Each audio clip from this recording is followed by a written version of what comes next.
ఆంధ్రప్రదేశ్లో సోషల్ మీడియాలో జరుగుతున్న అసత్య ప్రచారాన్ని అరికట్టడానికి కొత్త చట్టం తీసుకుని రావడానికి గ్రూప్ ఆఫ్ మినిస్టర్స్ని వేశారు. ఇప్పుడు ఉన్నటువంటి చట్టాలన్నీ పరిశీలిస్తూ ఉన్నారు. సో త్వరలో ఒక కఠిన చట్టం రాబోతూ ఉంది. దాని గురించి కూడా మనం మాట్లాడదాం. నాగేశ్వర్ గారు, ఆంధ్రప్రదేశ్లో ఇప్పుడు ఒక కొత్త చట్టాన్ని తీసుకుని రావాలని అనుకుంటున్నారు. సోషల్ మీడియాలో విపరీతమైన అసత్య ప్రచారాన్ని జరుగుతుంది, దాన్ని అడ్డుకోవాల్సిన అవసరం ఉంది అని గ్రూప్ ఆఫ్ మినిస్టర్స్ని కూడా వేశారు. అయితే ప్రతిపక్షాలు అంటూ ఉన్నాయి, ఇది భావ ప్రకటన స్వేచ్ఛను అడ్డుకోవడానికి ప్రభుత్వాలు దీన్ని ఉపయోగించుకుంటూ ఉంటాయి, ప్రభుత్వాలకు అనుకూలంగా మార్చుకుంటాయి అనే చర్చ జరుగుతోంది. సో ఇలాంటి సమయంలో కఠినమైన చట్టాలు రావాల్సిన అవసరం ఉందా? సోషల్ మీడియాలో వ్యాప్తి భారతదేశ రాజ్యాంగంలో స్పష్టంగా ఉంది, ప్రతి ఒక్కరికి భావ ప్రకటన స్వేచ్ఛ ఉంది. ఆర్టికల్ 19(1)A ప్రకారము ప్రతి ఒక్కరికి తమ భావాలను వ్యక్తీకరించేటువంటి స్వేచ్ఛ ఉంది. సో దాన్ని ఫ్రీడమ్ ఆఫ్ ఎక్స్ప్రెషన్ అంటారు. ఇండియన్ కాన్స్టిట్యూషన్ ప్రకారము ఏ ఫండమెంటల్ రైట్ కూడా అబ్సల్యూట్ కాదు. సహేతుక ఆంక్షలు అంటే రీజనబుల్ రెస్ట్రిక్షన్స్ ఉంటాయి. సో ఈ సహేతుక ఆంక్షల్లో క్లియర్గా మొరాలిటీ ఇలాంటివన్నీ ఉన్నాయి, పబ్లిక్ ఆర్డర్. సో అందువల్ల ఇప్పుడు ఏమి అబ్సల్యూట్ ఫ్రీడమ్, విశృంఖల స్వేచ్ఛ, అమెరికాలో తుపాకులు పట్టుకునే స్వేచ్ఛ లాంటిది ఉన్నదని కాదు కదా. కానీ సమస్య ఎక్కడ వస్తుంది అంటే ఈ స్వేచ్ఛను విశృంఖలంగా వాడుకుంటున్న మాట నిజం. ప్రభుత్వాలు వీటిని నియంత్రించమంటే తమను ప్రశ్నించేటువంటి సోషల్ మీడియా పోస్టులు నియంత్రిస్తారు. తమ వారు చేసే సోషల్ మీడియా పోస్టులు మనం నియంత్రిస్తారా? ఇప్పుడు ఏ పార్టీ అయినా, ఏ ప్రభుత్వమైనా, తెలుగుదేశం ప్రభుత్వానికి కూడా సూటి ప్రశ్న ఏంటంటే, తెలుగుదేశం సోషల్ మీడియా ఈ రకమైన సోషల్ మీడియా ప్రచారానికి దూరంగా ఉందా? గుణమే చేసుకొని చెప్పమనండి.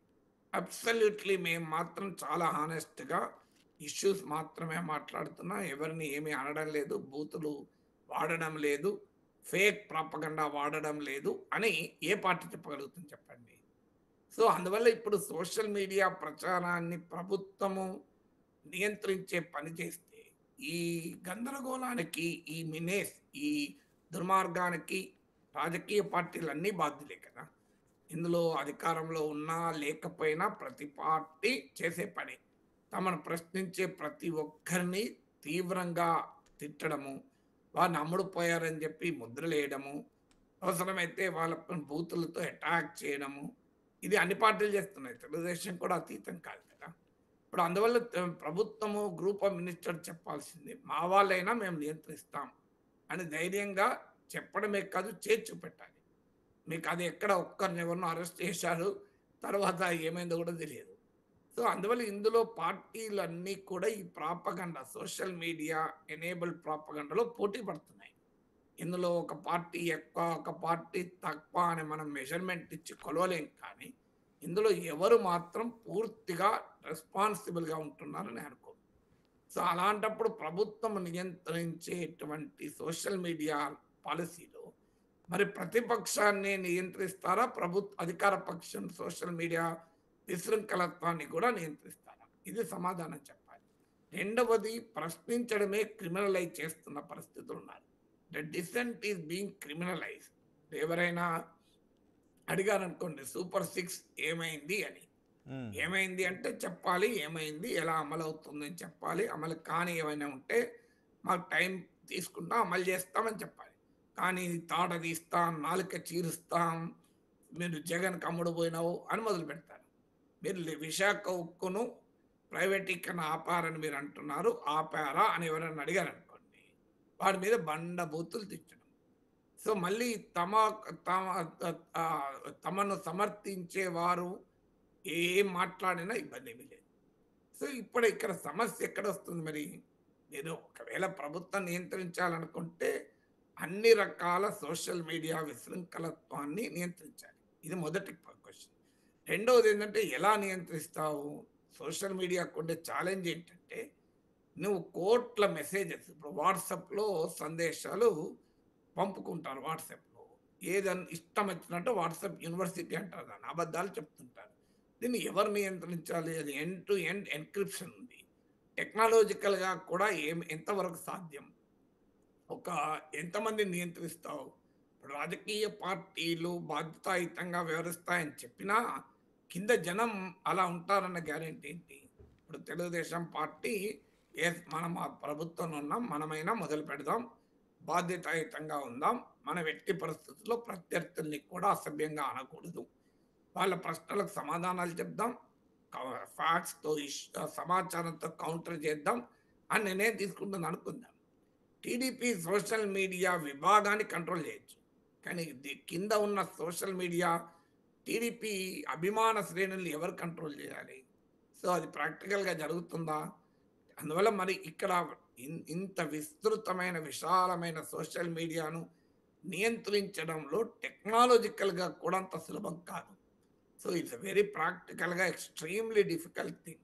సో, ఒకటే ఏం చేయగలుగుతారంటే వాళ్ళకు ఇప్పుడు ట్విట్టర్‌లో ఎవరైనా పోస్తే ట్విట్టర్ అకౌంట్ బ్లాక్ చేయమనొచ్చు. యూట్యూబ్‌లో ఉంటే యూట్యూబ్‌లో డిలీట్ చేయమనొచ్చు. అవి ఆల్రెడీ ప్లాట్‌ఫార్మ్స్ ఇప్పుడు యూట్యూబ్‌లో ఏదైనా ఇష్టమొచ్చిన వీడియో ఉంటే నువ్వు కౌంటర్ చేయొచ్చు. కంప్లెయింట్ కూడా చేయొచ్చు. టేక్ డౌన్ నోటీస్ కూడా ఇవ్వచ్చు. కానీ ప్రాక్టికల్‌గా వచ్చేవరకు ఏమవుతుందంటే ఎంతమందిని చేస్తావు? ఎన్నిటిని చేస్తావు? ఇదొక పెద్ద ఛాలెంజ్‌గా ఉంటుంది. ఇప్పుడు అంటే ఇలాంటి చట్టాల వల్ల రాజకీయ ప్రత్యర్థులే ఎక్కువగా నలిగిపోయే, బలైపోయే అవకాశం ఉంటుందా?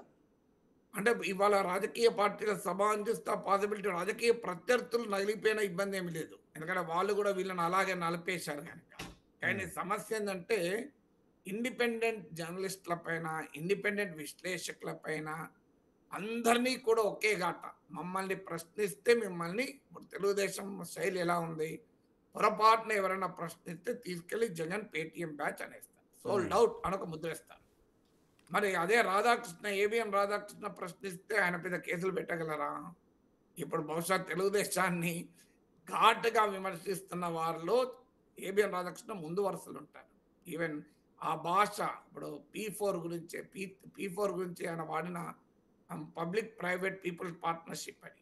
చంద్రబాబు నాయుడు చాలా పెట్ స్కీమ్. దానిపైన ఆయన వాడిన పదాలు చూస్తే భ్రష్టు పట్టింది, పట్టిస్తున్నారు, దివాలా కోర ఆలోచన, సో పిచ్చి పట్టింది అన్న పదం వాడాడు.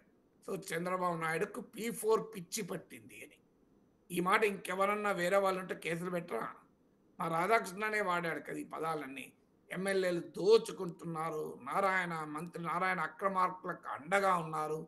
అసలు కలెక్టర్లు ఎవరు పనిచేస్తలేడు. మంత్రులు ఎవరు పనిచేస్తలేరు. సో ఇదంతా అప్పుల మీద అప్పులు చేస్తున్నాడు చంద్రబాబు. ఇదంతా కూడా ఏబీఎన్ రాధాకృష్ణ విశ్లేషణ కదా! ఇప్పుడు ఆయన పైన కేసుందా?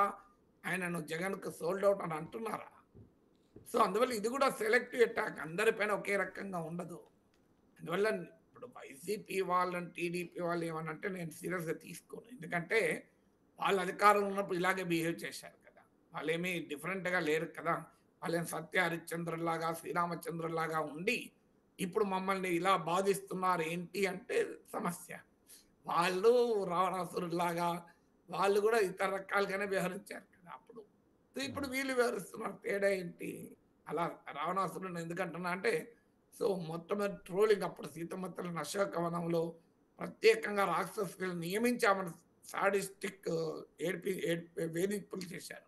సో, హ్మ్. ఇదేమి కొత్త కాదు. మన టెక్నాలజీ ఏమైందంటే దాన్ని పెంచేసింది. అందువల్ల ఇందులో ఎవరు తక్కువ తిన్నారన్నది సమస్య. మీలో మీలో తప్పు చేయని వాడు రాయి వేయండి అని ఒక సినిమా పాట ఉంది చూడండి. సో, అందువల్ల ప్రభుత్వాలు ఎప్పుడు అవకాశం ఇచ్చినా తమను ప్రశ్నించే గొంతుకల్ని నొక్కివేయాలనే చూస్తారు. తనను ప్రశ్నించే వారిని డీలెజిటిమైజ్ చేయాలి. హ్మ్. వాళ్ళను ఏదో ఒక రూపంలో వాళ్ళకున్న వాళ్ళకున్న పేరు ప్రఖ్యాతులను నాశనం చేయాలి. వాళ్ళని కూడా ప్రత్యర్థుల ఖాతాలో వేసి కొట్టాలి అని చూస్తారు. హ్మ్. రాధాకృష్ణ విషయంలో ఏమీ చేయలేని పరిస్థితి. తెలుగుదేశం శ్రేణులు బాధపడుతున్నది కూడా అదే. హ్మ్. ఇప్పుడు నాగేశ్వర అంటోనైతే జగన్‌కి అమ్ముడు పోయాడు అనొచ్చు. రాధాకృష్ణన్ ఏమందాం? అని చెప్పి ఏమీ అనలేక ఇబ్బంది పడుతున్నాను. మింగలేక, కక్కలేక. ఎందుకంటే ఆంధ్రజ్యోతిలో పతాక శీర్షికలొస్తున్నాయి. అమరావతి రైతులది రంగులెక్కలే. నారాయణ అక్రమార్కులకు అండ. ఇవన్నీ పతాక శీర్షికలు. Page 1 stories. సో, దీంతో ఏం చేయాలో అర్థం కాని పరిస్థితి ఉంది. కానీ ఎవరైనా స్వతంత్రంగా ఆలోచించి ప్రభుత్వాన్ని ప్రశ్నిస్తారు కదా! ప్రతిపక్షాన్ని ఎవడు ప్రశ్నించడు కదా! ప్రభుత్వాన్ని ప్రశ్నిస్తే నువ్వు వెంటనే అమ్ముడుపోయావు అని చెప్పి ముద్ర వేసి అటాక్ చేస్తున్నారు. హ్మ్. అక్కడితో ఓకే. కానీ నీచాతి నీచమైన భాషలో కూడా వాడుతున్నారు, బెదిరింపులకు దిగుతున్నారు. సో, ఉమ్. ఇది అధికారంలో వైసీపీ ఉన్నప్పుడు ఇదే పనిచేసింది. టీడీపీ ఉన్నప్పుడు ఇదే పనిచేస్తోంది. మరి దీనికి సొల్యూషన్ ఎక్కడ? అంటే ఒకవేళ వచ్చే చట్టంలో అలా తిట్టే వాళ్ళపై కూడా ఏదైనా కేసులుండే సెక్షన్స్ ఉంటాయని ఆశించవచ్చా? కే సెక్షన్ కొత్తగా సెక్షన్ ఉండేదేమున్నది. ఆల్రెడీ చర్యలు తీసుకుంటున్నారు కదా! ఉన్న చట్టాలను సో, ఇంప్లిమెంట్ చేస్తే ఆల్రెడీ సరిపోతుందంట. తమకు వ్యతిరేకంగా వస్తే కేసులు పెడుతున్నారు. ఓకే. తమకు అనుకూలంగా తమ వాళ్ళే చేస్తే వదిలేస్తున్నారు. రైట్. సో, ఇది ఆల్రెడీ జరుగుతున్న తతంగం. ఇప్పుడు మనం ఏమి ఊహాగానాలు చేయకూడదు. ఉమ్. సో, ఒక ప్రపంచవ్యాప్త గ్లోబల్ బెస్ట్ ప్రాక్టీసెస్ ఏంటి? దేశంలో ఉన్న చట్టాలేంటి? వీటన్నిటిని పరిశీలించి ఒక రిపోర్ట్ ఇస్తారన్నారు. ఉమ్. ఆ రిపోర్ట్ ఇచ్చాక చూద్దాం. కరెక్ట్. కానీ సుప్రీం కోర్ట్ చాలా సార్లు తీర్పులు చెప్పింది. సోషల్ మీడియా పైన బ్లాంకెట్‌గా నియంత్రించాలి అంటే భారత రాజ్యాంగం అంగీకరించదు. కానీ సోషల్ మీడియాలో దుర్మార్గం మాత్రం ఉన్నమాట నిజం. ఉమ్. విశృంఖలత్వం ఉన్నమాట నిజం. అరాచకత్వం రాజ్యమేలుతున్న మాట నిజం. కరెక్ట్. వీటిని నియంత్రించాల్సిన అవసరమైతుంది. కానీ ఎవరు నియంత్రించాలి అనేది సమస్య. ఇప్పుడు న్యాయ నిర్ణేత ఎంపైర్ ఎవరుండాలి? ఈ ప్లేయరో, ఆ ప్లేయరో కానివాడు ఉండాలి. ఉమ్. ఇప్పుడు ఇండియా, పాకిస్తాన్ మ్యాచ్ జరుగుతుందనుకోండి. ఇండియన్ టీమ్ నుంచో, పాకిస్తాన్ టీమ్ నుంచో ఎంపైర్ ఉండరు. ఎంపైరు ఐసీసీ నుంచి ఉంటారు. న్యూట్రల్ సోర్స్ నుంచి ఉంటుంది. ఇప్పుడు సమస్య ఏంటంటే ప్రభుత్వం ఎంపైర్‌గా ఉండగలదా? ప్రభుత్వం జడ్జిగా ఉండగలదా? ఎందుకంటే ప్రభుత్వం కూడా అక్యూజ్డే. ఉమ్. ప్రభుత్వం అంటే అధికార పార్టీ. Um. So, accuse can never be the judge కదా! Correct. When you are a player you can't be an umpire. అది సమస్య. ఉమ్. ఇప్పుడు ప్లేయర్స్ టీడీపీ లేకపోతే వైసీపీ ఒక్కటే ఈ పని చేసి టీడీపీ వారు బాధ్యతాయుతంగానే ఉంటే ఎస్, నువ్వు చట్టం ప్రభుత్వం తెస్తే okay. When TDP is also a player in the game కదా! Correct. ఎక్కువ తక్కువ అని ఎవరు కొలవాలి? So, okay. Everybody is a player. మరి accused can ever be a judge. అవును. If you are part of the team you can't be an umpire కదా! Um. సమస్య ఎక్కడ వస్తుంది కదా! రైట్ అండి, మరి చూద్దాం.